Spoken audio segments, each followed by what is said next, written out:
Welcome back. You're watching All Angles, and we're tracking the top story across the country this afternoon. The shootings that have happened at a tavern in Orlando, Soweto and Pietermaritzburg, where 15 people died in Soweto, some of them still ill in hospital, and then deaths in Pietermaritzburg as well. And then there was another shooting in Katlehong. But let's go back to the reporters tracking this. We've got Slindelo Masikane and Ngobile Madlala, who are in Orlando, Soweto, and senior reporter Desin Thathia, who's in Sweetwaters in Pietermaritzburg. Let's get back to them now. And Slee, I just want to pick up with you because I had an interesting thought while I was listening to our other colleagues. And earlier on, you got to speak to different community members who gave their own accounts of what they had heard happened at the tavern there. And one of them said that the shooters didn't go for the alcohol or the money where the alcohol would have been sold. They went straight to the point at which patrons had been enjoying their drinks. Tell us more, a little bit more about those accounts.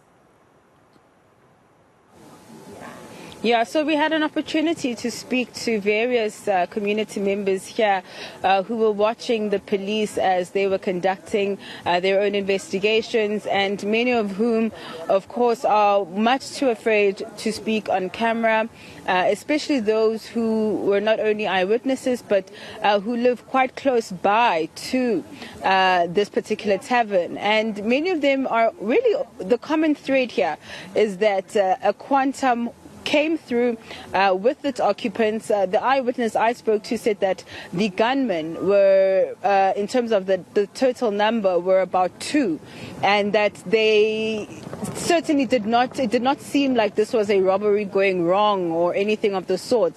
It literally seemed as though the intention was to shoot as many people as possible. The kind of weapons that were used are the kinds of weapons you actually find during war. And the community members are saying, of course, that this matter is quite concerning, but that violence and this kind of crime in Nomzamo is nothing new. In fact, one was also telling me that last year there were about 7 people who were shot dead in this particular area as well, but that this incident is quite concerning for them because it's just so many lives that have been lost here, and a lot of speculation around the reasons. We don't know if this was a calculated, a targeted attack. Was this a random act of crime in this particular matter? But speaking to the ward councillor as well, he was speculating around the fact that in this area we've got a lot of different ethnic groups. There could be a possibility of tribal wars that we're seeing unfolding here, but also the ward councillor saying that there's a possibility that this may be a message to the state, that somebody is trying to send a message to government with these shootings, because it's the coincidence, it's just too much. You have one in Katlehong, you have one in Pietermaritzburg, and then you have this one here in Nomzamo, saying that it just doesn't seem like this is a coincidence. It's difficult to disagree with that observation, Slee, and it's something that I'm sure police will investigate over the coming days and weeks. Desin, you were busy engaging one of the community members there who might have witnessed or has an idea of what happened in that particular shooting. Definitely. It's been a horrible experience for those that were in that tavern. That's not far from here, in fact, Rofiwa. Apologies for the signal. We are in quite a remote village at the moment, Ngamalala, which is in Sweetwaters. So the signal may break up. But that tavern not far from here, it services the patrons that live in this area just around it. And one of those is Mfanafuti Dlamini. He was with his brother Nkosinati Mhlatla. Mfanafuti, as I was saying to you earlier, unfortunately, before the signal broke, that I was passing my condolences, and I was saying to you that it must have been a very traumatic experience for you. If you can tell me what happened. I know you said you had gone to the tavern at about 7 o'clock. What happened after that?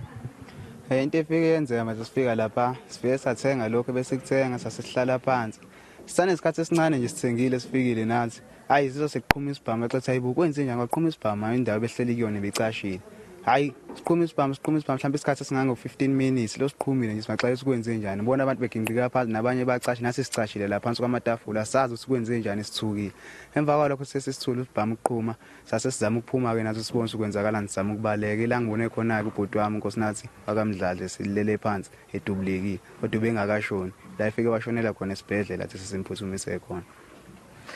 Tell me about Nkosinati. I know a little while ago you were showing me a picture with him and his baby, but for anyone who doesn't know him, just tell us about your relationship.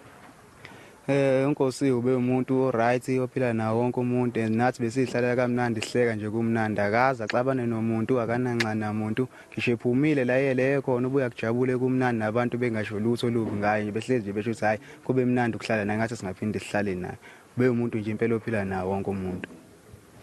What's this area like, Sweetwaters? You know, places like is normally quite dangerous. Kwa Ngamalala, as well as the tavern in general. I mean, is this something that happens all the time? Hayi akuyona into ejwayele ukwenzeka le kuyaqala nje impela nje kulokuthi kwenzeka into kanje kuzobulawa abantu abangaka ngaphakathi hayi into engijwayele ukuyizwela kude ngempela yaqala ngqa ukuthi kwenzeka. Okay, well, thank you so much for your time once again. I'm sorry to hear about that. Rofewa, this is the kind of theme that we're getting. You know, people are talking to us about how they had to duck for cover, to hide under tables. They were not sure what was going on. Police at this point saying that there were 2 gunmen that entered the premises and opened fire. And I think the key word here in that statement was that they opened fire randomly. At this point, it's not clear if the intention was a robbery, if anyone was being targeted. The investigation is still at its very early stages. But the good news is that there have been extra deployments that have been sent to this area. And just in terms of the context here, the Plesisla policing area, I think you would know that name quite well. It often pops up when we talk about crime stats. It is one of the highest murder rates that you will find, not just in KZN, but in the country. And this kind of violent crime in the broader policing area is quite common, even if it may not necessarily be the case here in this village where I am now. Yeah, absolutely. The running theme here, Dessen, is the fact that these gunmen shot at random. And another big theme here is the availability of firepower across the country. Normally, you spoke quite extensively to the MEC for Community Safety around issues of availability of guns, illegal guns that are sold to different syndicates and are subsequently used for these violent crimes. What were some of the insights that she shared with you when it came to these concerns, and what Gauteng plans to do in terms of protecting community members from such violent crimes? Well, Rofewa, I think starting just from the provincial commissioner, what he told us already was that the kind of ammunition that was used here was of high caliber, and therefore the MEC speaking to us later on, she explained to us and reiterating exactly what the provincial commissioner had told us, that what she's saying is that they are now worried that Gauteng, in this point, they are seeing that there are more guns that are being found in the province. But she's talking also about the fact that people transport these guns in different ways, and therefore saying that even on the ground when they search in cars, they now need to search even in depth. She spoke about the SAPS saying that in areas like Ukai Mulao, when they do these operations, they now need to look further and look for these guns, because it seems they now have a gun problem in Gauteng, saying that these are the issues that they had seen in the past in provinces like KwaZulu-Natal, but now it's happening in Gauteng, and this is something that they want to take a closer look into. She says that they are looking into working with national to also look at these issues, because it becomes quite an issue. She even spoke about the fact that not so long ago she was in Soweto here with the minister, and they were attending to the issue that there was some of the people that were shot at. We understand that Khumutsa Diale was one of those people, those victims, and she's saying that it's continuous. Now they're finding themselves addressing such issues, and therefore they want national to intervene, and they want national to come up with ways to ensure that there's more policing, there's more visibility. And she went on to ask for the community to say the community on the ground will have more intel, they will have more intelligence in terms of what are the issues they are faced with, who might be the people, and how can they find those things. So she said a collaboration of national, provincial, as well as the community community would work in eradicating such issues on the ground. But she did highlight that having such a gun issue only means now that National must come on the ground and assist. Colleagues, I want you to continue to stand by. I'm going to pick up at the top of the hour with Slindelo, who got to speak to some community members who actually lost family members and friends in this incident.